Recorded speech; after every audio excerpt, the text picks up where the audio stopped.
bahagia, apalagi kita di sini dalam suasana memandang pantai ya. Terima kasih karena sudah menyempatkan waktunya saya datang ke sini untuk membantu saya dalam menyelesaikan tugas saya di pendidikan guru penggerak. Nah, di mana saya ingin dari mengetahui bagaimana Bu Erlina selaku kepala sekolah di SD Negeri 65 Pangkal Pinang dalam menyelesaikan permasalahan-permasalahan yang ada di sekolah tersebut. Ya Bu Pipi, saya coba menjawab apa yang Bu Pipi tanyakan berdasarkan pengalaman yang saya hadapi. Nah, di sini pertanyaan pertama saya, Bu, ya. Selama ini, bagaimana Ibu dapat mengidentifikasikan kasus-kasus yang merupakan dilema etika atau bujukan moral? Selama ini saya lebih banyak mengatasi kasus dilema etika daripada bujukan moral. Nah, di sini juga pertanyaan kedua, Bu, ya, dari Ya. saya. Selama ini, bagaimana Ibu menjalankan pengambilan keputusan di sekolah Ibu, ya, terutama untuk kasus-kasus di mana ada dua keputusan yang sama-sama benar atau sama-sama mengandung nilai kebajikan? Selama ini saya mengambil keputusan menggunakan keputusan keadilan, walaupun sedikit berat. Misalkan begini, dia teman dekat kita ya Ibu ya, nah tetapi dia salah, tetapi kita tetap menyalahkan karena dia salah. Nah apabila salah katakan salah, dan apabila benar kita katakan benar, untuk rasa keadilannya. Jadi untuk memajukan sekolah kita, sekolah kami ya, jadi saya mesti mengambil keputusan seadil-adilnya dengan keputusan itu, walaupun terasa berat seandainya memang teman kita sendiri yang melakukannya, walaupun memang semuanya teman, akan tetapi ada yang teman lebih kita adilkan ya. Jadi dengan keputusan keadilan dan kasihan. Di sini pertanyaan ketiga dari saya, Bu, ya. Langkah-langkah atau prosedur seperti apa yang biasa Ibu lakukan dalam pengambilan keputusan tersebut? Dalam pengambilan keputusan tersebut, langkah-langkah yang saya ambil biasanya terlebih dahulu saya menganalisa dulu apa permasalahannya. Setelah saya analisa, saya merenungkan pertama apa yang akan saya ambil. Berarti saya memberi contoh pada diri saya dulu. Oh misalnya untuk ini contohnya misalkan disiplin. Selama ini di sekolah kami itu kebanyakan gurunya tidak disiplin ya. Mungkin terlalu terlena mungkin ya, karena saya di SD 65 baru Bu Pipi, baru 9 bulan ya. Selama saya melihat sekolah ini sedikit kurang maju lah ya, kurang maju karena mereka beranggapan sekolah ini perbatasan Kota Pangkal Pinang, paling ujung. Tidak begitu diperhatikan orang. Nah, karena begitu mereka datangnya kurang tepat waktu, kebanyakan datangnya mau seenaknya. Nah, tapi saya belum menegur, saya ngambil langkah, saya dulu mengasih contoh. Jadi saya datang lebih tepat waktu, sebelum jam 7 saya sudah ada di sini di sekolah dan saya memberi contoh apa-apa yang ini loh yang benar, budaya positifnya yang benarnya kita sebagai seorang pendidik. Nah, setelah itu saya panggil. Dan saya mengambil keputusannya, saya kita mengadakan apa kecil, apa untuk memajukan sebagai tetangga kita sekolah ini dan mengadakan keputusan bersama. Jadi apa yang dilakukan baik sekali, Bu, ya, dan semoga kita SD Pangkal Pinang dalam pendidikan itu berhasil, berprestasi dan sukses semuanya baik ibu dan anak-anak. Karena pertanyaan keempat dari saya, ya, hal-hal apa saja yang selama ini Ibu anggap efektif dalam pengambilan keputusan pada kasus-kasus dilema etika yang ada di sekolah itu? Terima kasih Bu Pipi, saya akan mencoba dengan Bu Pipi selama saya ada di dunia prima, yang dilema ya yang saya hadapi, masalah itu kecil tapi bagi saya besar ya. Disiplin itu kan dimulai dari diri sendiri, akan tetapi karena mereka sudah terbiasa yang datangnya semaunya ya, jadi mereka tidak menganggap rasa itu tanggung jawabnya. Jadi berdasarkan kesepakatan bersama, nah dalam rapat itu saya beritahu maunya bagaimana sekolah ini untuk lanjutnya, karena kepemimpinan saya yang di awal untuk memajukan itu saya tekankan nama rasa disiplin, tapi dimulai dari diri sendiri. Misalkan datang kita masuk sekolah jam 7.15, nah guru-guru jangan sampai jam 7 lewat datangnya. Selama ini datangnya udah lewat, anak masuk gurunya berdatang. Nah saya berusaha memberi contoh pada rekan-rekan dan memberikan kesepakatan bersama maunya bagaimana. Jadi jam 7.15 dan anak masuk, kita datangnya sebelum jam 7.15. Tadinya piket untuk menyambut anak di pintu gerbang sekolah tidak jalan, nah saya aktifkan. Jadi piketnya saya bagi, misalnya hari ini Ibu Dewi sama Ibu Pita misalkan ya. Nah berarti datangnya lebih awal, karena untuk menyambut anak di pagi hari, apakah dia bahagia atau tidak di pagi hari itu. Jadi kita menyambutnya dengan rasa gembira juga, biar anak itu senang. Dan alhamdulillah Bu Pipi berdasarkan itu mereka sepakat. Jadi kesepakatan kami mau berubah, budaya positif mau berubah. Jadi sepakat apabila dilanggarkan, seandainya untuk piket tidak bisa hadir tepat waktu, nah beritahu sebelumnya sehingga kita bisa memahami alasannya. Kalau tidak diberitahu, otomatis kita berpikir negatif ya. Nah, jadi kita menanamkan kesepakatan harus berpikir selalu positif agar selalu sehat dan untuk langkah memajukan sekolah ini 65. Oke, pertanyaan dari saya Bu ya. Hal-hal apa saja yang selama ini merupakan tantangan dalam pengambilan keputusan pada kasus-kasus dilema etika di sekolah ini? Ya tadi Pipi mulai dari disiplin, alhalnya mulainya saya itu minggu berpikir ya, sudah keadaannya begini. Nah berarti bagi saya itu tantangan bagaimana merubah mereka itu berpikir jangan datang seenak dan pulang seenaknya. Jadi alhamdulillah sedikit demi sedikit, terutama saya yang bercontoh, saya datang lebih awal berdasarkan kesepakatan tadi. Mereka sepakat, nah, tidak ada yang dilanggar kecuali ada yang berhalangan. Alhamdulillah dengan adanya kesepakatan tadi dan rasa peduli antar kita, alhamdulillah disiplin, mau adanya perubahan di sekolah itu. Anak-anak juga merasa senang lihat gurunya datang lebih awal, merasa bahagia, dan mereka kami berjanji bersepakat untuk berubah menjadi lebih baik lagi di sekolah itu. Yang tadinya tidak ada rasa peduli, alhamdulillah mempunyai rasa peduli. Jadi prinsip kami begitu Pipi, kami tekankan dan kami berjanji dan berjanji pada diri kami sendiri dulu. Ya, demikian Bu Pipi yang saya bisa jawab. Semoga berhasil Bu ya kemajuan sekolah. Amin. Untuk pertanyaan ke-6 Bu yang menanya di sini, apakah Ibu memiliki sebuah tata cara atau jadwal tertentu dalam sebuah penyelesaian kasus dilema etika? Apakah Ibu langsung menyelesaikannya di tempat atau memiliki sebuah jadwal untuk menyelesaikannya? Sebenarnya seperti apa yang Ibu jalankan dalam menyelesaikan kasus-kasus tersebut di sekolah itu? Terima kasih Bu Pipi. Saya akan mencoba pertanyaan yang diberikan ya. Yang saya lakukan adalah saya melihat dulu apa permasalahannya. Nah, apakah bisa diselesaikan di tempat atau tidak?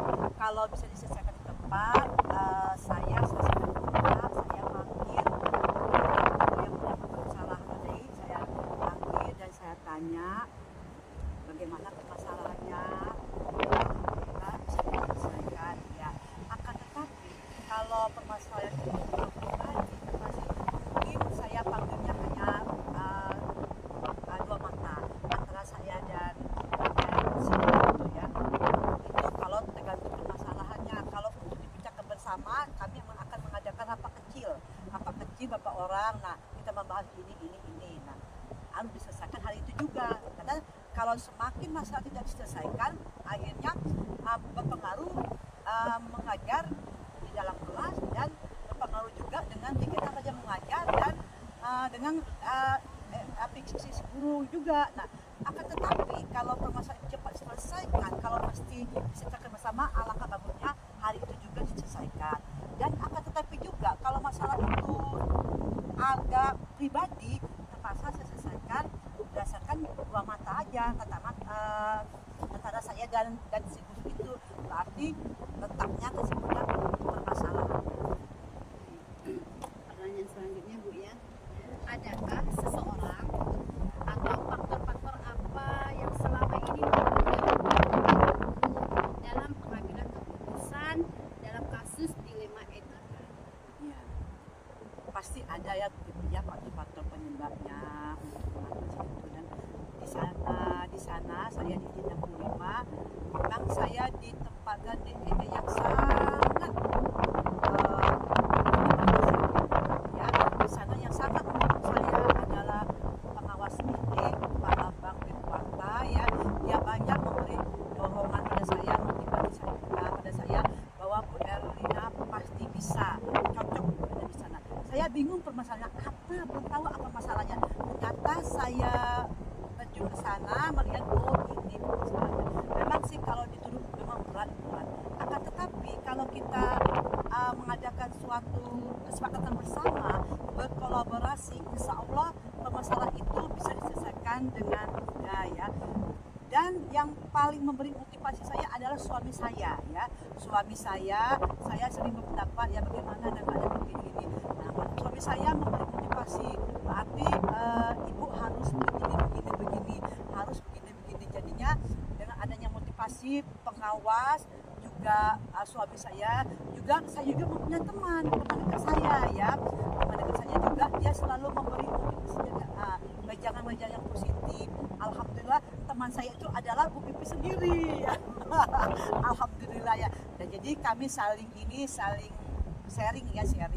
Alhamdulillah juga Bu Pipi lulus CGP ya, pendidikan. Alhamdulillah saya juga bisa membantu dengan adanya permasalahan-permasalahan ini. Mudah-mudahan adanya permasalahan kita saling sharing, yang susah menjadi mudah, yang mudah selalu diberi kemudahan, dan adanya kita bisa berkolaborasi. Demikian Bu Pipi yang bisa saya jawab. Terima kasih karena ya sudah menjadikan kepala sekolah bagi SDN 65 ya. Semoga semangat berhasil, semangat dan menjadikan amal jariah bagi ibu ya Bu ya. Oke, thank you. Karena ya kita sudah berada di pertanyaan terakhir. Nah, di sini saya akan menunjukkan dari semua hal yang telah disampaikan, pembelajaran mana yang dapat ibu petik dari pengalaman ibu mengambil keputusan dilema etika. Saya akan mencoba menjawab pertanyaan itu tadi. Jadi dari semuanya itu saya mendapatkan pelajaran ya. Berarti yang pertama adalah saya harus memahami karakter setiap guru. Jadi di sekolah kami itu ada 14 guru. Berarti saya harus memahami satu persatu karakter itu. Karena untuk mengatasi satu permasalahan tidak sama antara guru satu dan guru lain, jadi beda-beda caranya.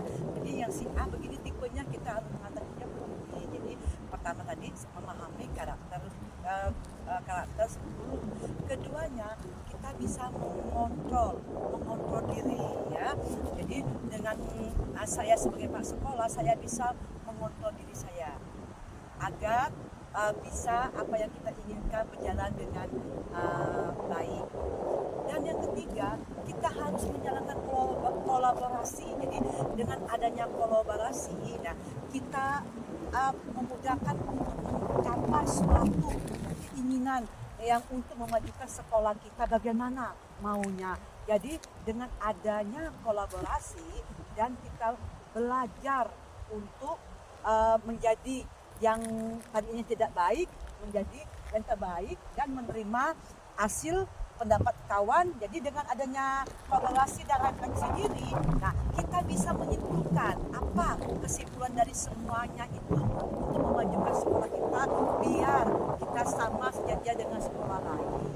Demikian Pipi yang saya sampaikan, mudah-mudahan bermanfaat untuk Pipi.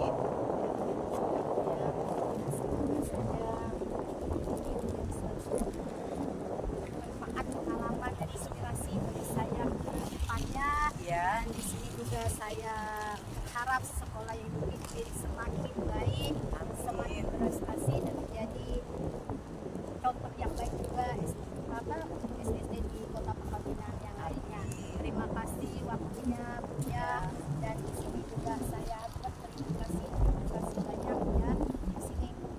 Terima kasih Buya, Sama-sama sudah membantu saya, semoga itu sukses selalu. Amin.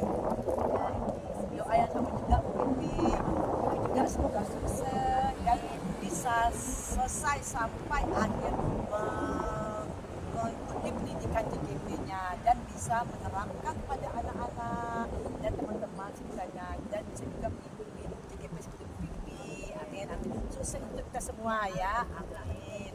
Saya akhiri dengan wassalamualaikum warahmatullahi wabarakatuh. Waalaikumsalam warahmatullahi wabarakatuh.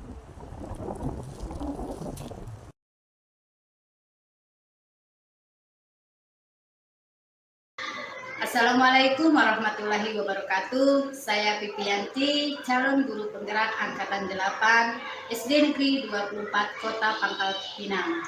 Hari ini saya akan melakukan wawancara bersama dengan Kepala Sekolah SD Negeri 6 Kota Pangkal Pinang, yakni Bu Lia Anggraini. Semoga wawancara yang saya lakukan berjalan dengan lancar. Assalamualaikum warahmatullahi wabarakatuh. Waalaikumsalam warahmatullahi wabarakatuh. Apa kabar Bu Lia?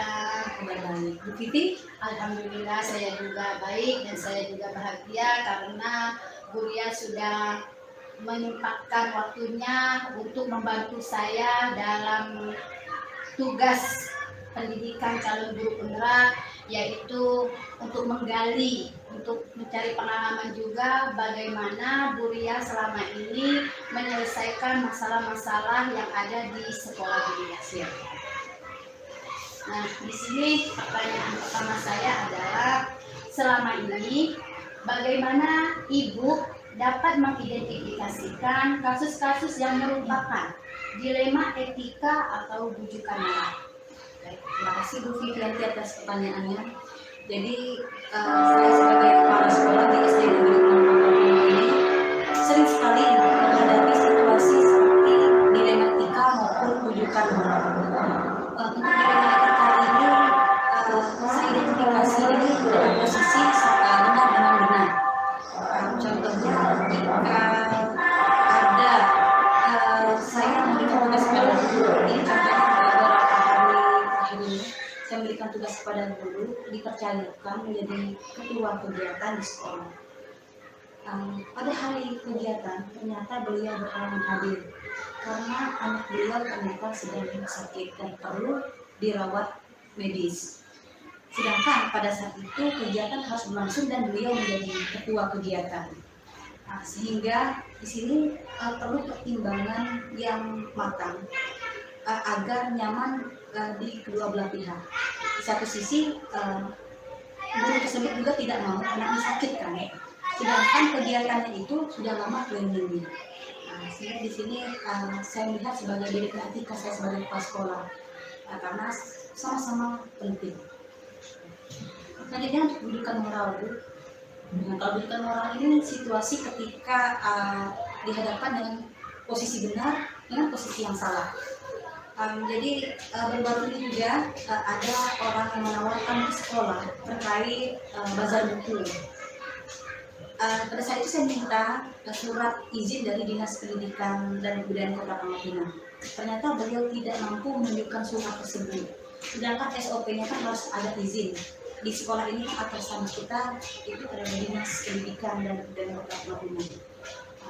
Tapi beliau pada saat itu sedikit membujuk bahwa bazar buku ini yang penting izin dari kepala sekolahnya saja.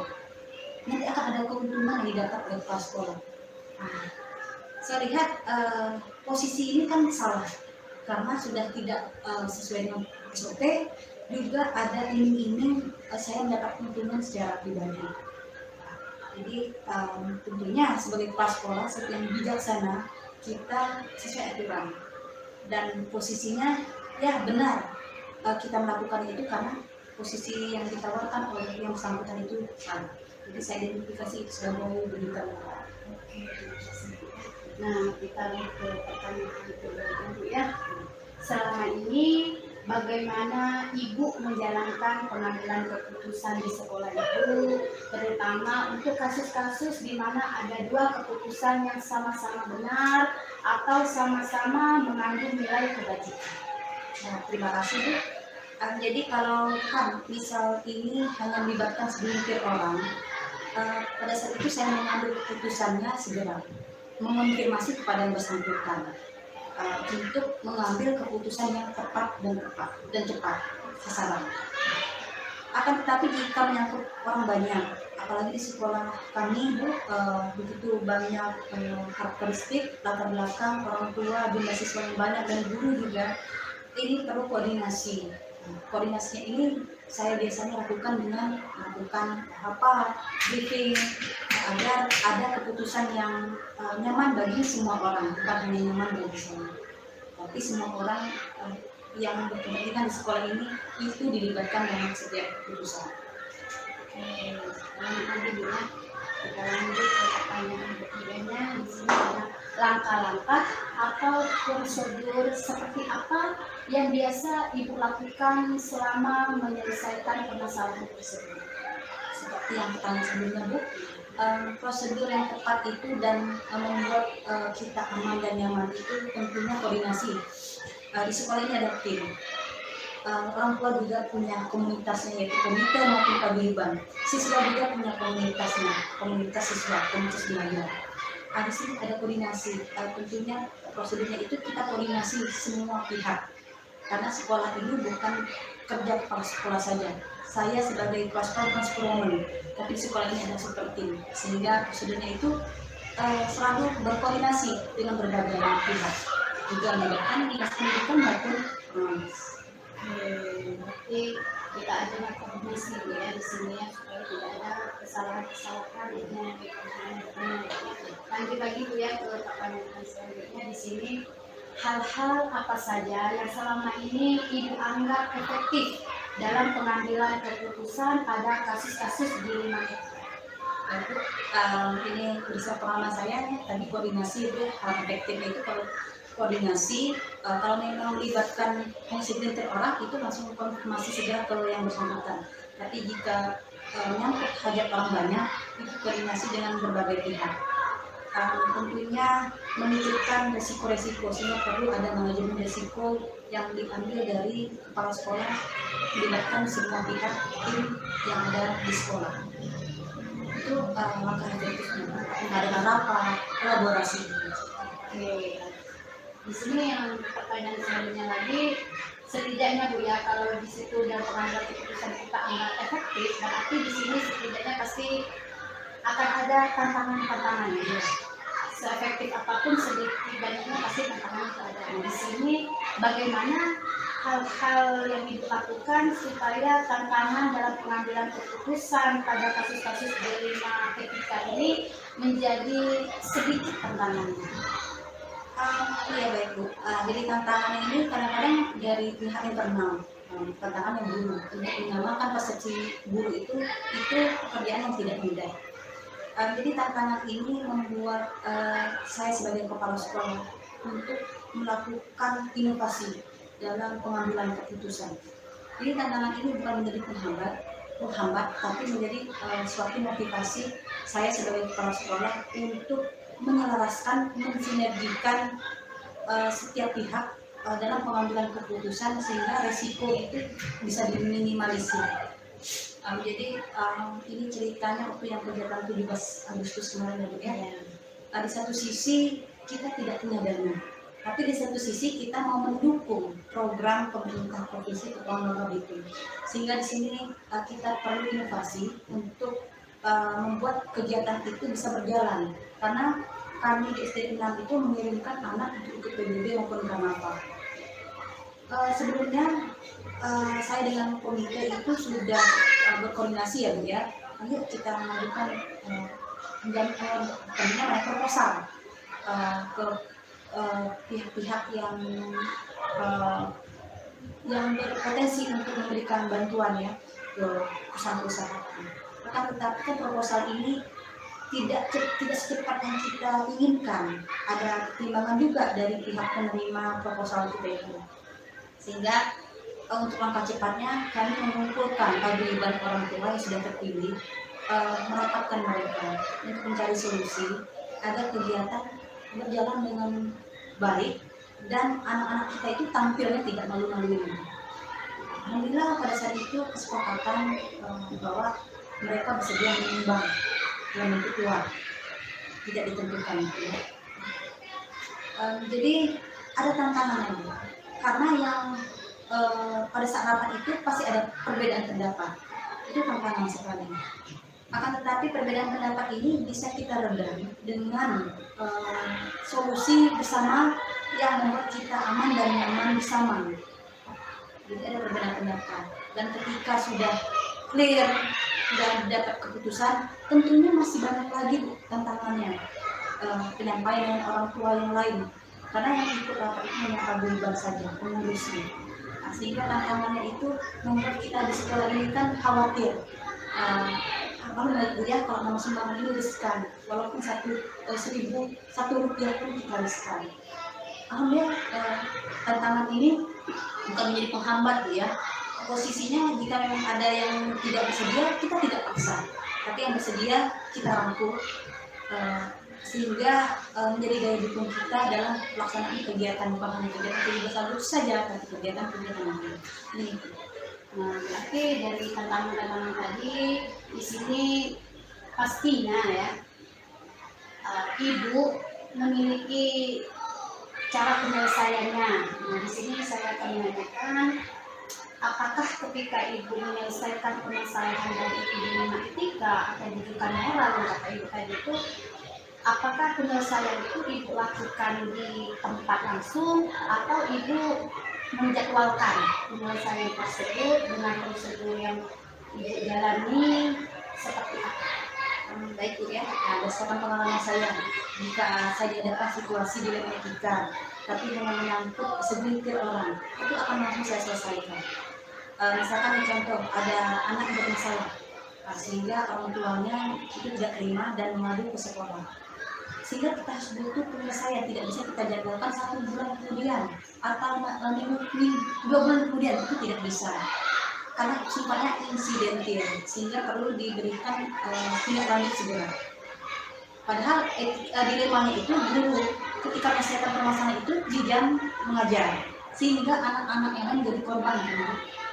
Akan tetapi kalau tidak diselesaikan, ini akan menjadi berlarut-larut, sehingga minta bantuan dengan rekan yang lain yang tidak memiliki jam mengajar dasar itu untuk membantu mengisi jam guru tersebut. Karena kan ketika permasalahan sudah kita selesaikan, itu membuat kita menjadi berpikiran lebih lega. Jadi kalau kita jadwalkan nanti 1 minggu kemudian, kita 1 bulan kemudian. Tapi jika ada permasalahan seperti yang masalah sumbangan untuk 17 Agustus tadi, itu memang rencananya dijadwalkan untuk evaluasi program kemarin, karena ini menyangkut orang sesuai dengan kondisinya aja Bu. Penyelesaian itu sesuai kondisi. Kalau memang butuh segera ditindaklanjuti, itu segera kita lakukan di tempat malah. Oke, jadi kan disesuaikan dengan kondisi dan permasalahan itu Bu ya. Nah, berarti di sini dengan menyesuaikan kondisi dan permasalahan itu artinya ibu ada orang-orang ya, ada pendukung misalnya yang akan mempermudah atau membantu ibu dalam pengambilan keputusan itu baik dalam kasus dilema etika ataupun pendidikan moral. Kalau boleh saya tahu siapa orang-orang atau pendukung atau yang terlibat dalam penyelesaian permasalahan ibu tersebut? Baik Bu, jadi banyak sekali pendukung di sekolah ini Bu ya, mungkin di sekolah lain juga. Kalau yang saya rasakan di SD Negeri 6 Pekampungan ini, tim komunitas belajar di sekolah yang terdiri dari guru, siswa, dan tim yang terdiri dari kelompok orang tua, yaitu komite maupun paguyuban. Itu sangat mendukung sekali Bu. Ketika ada pengambilan keputusan, saya libatkan mereka. Di sini akan ada penyelesaian yang membuat setiap orang itu merasa nyaman. Jadi bukan tidak bisa saya sebagai kepala sekolah itu mengambil keputusan sendiri, tapi saya melibatkan tim-tim ini karena mereka lah yang akan membantu saya ketika ada terjadi permasalahan. Karena sebelumnya itu tentunya dilakukan manajemen risiko bersama tim-tim ini. Dan mereka sangat membantu dan mendukung jalannya program sekolah SD Negeri 6 juga. Berarti Ibu sangat bersyukur ya punya tim yang solid ya. Iya. Oke, jadi di sini berarti kita sudah di ujung wawancara Bu ya. Di sini saya hanya ingin mengetahui pengalaman Ibu tersebut, dan di sini saya akan menanyakan lagi dari semua permasalahan baik itu dilema etika atau rujukan moral yang ada yang sudah dihadapi, pembelajaran apa yang dapat Ibu petik dari pengalaman Ibu mengambil keputusan dilema etika ataupun rujukan moral? Baik Bu, jadi dari kita awal Ibu melakukan wawancara dengan saya, poin pentingnya itu Bu, yang saya rasakan di sekolah ini adalah kolaborasi. Jadi di sekolah ini bukan kerja Superman, bukan kerja Superwoman, tapi super tim.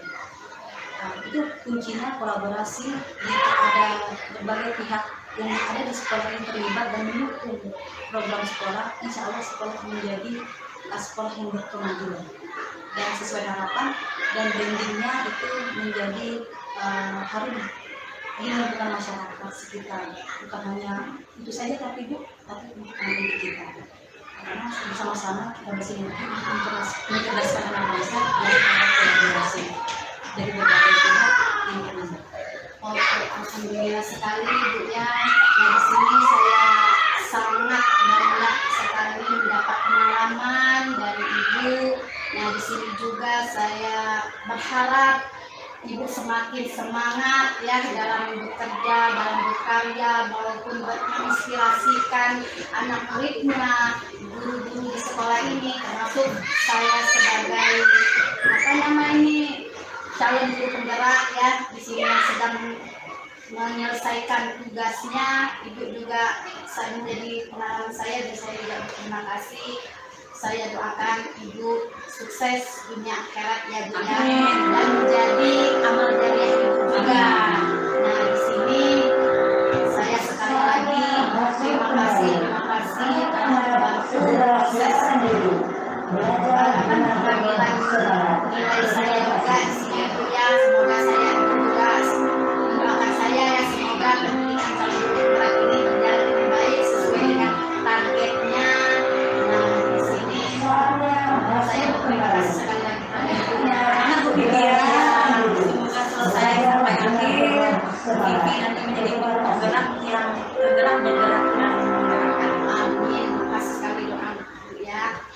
Kita akhiri Bu ya wawancara kita ini.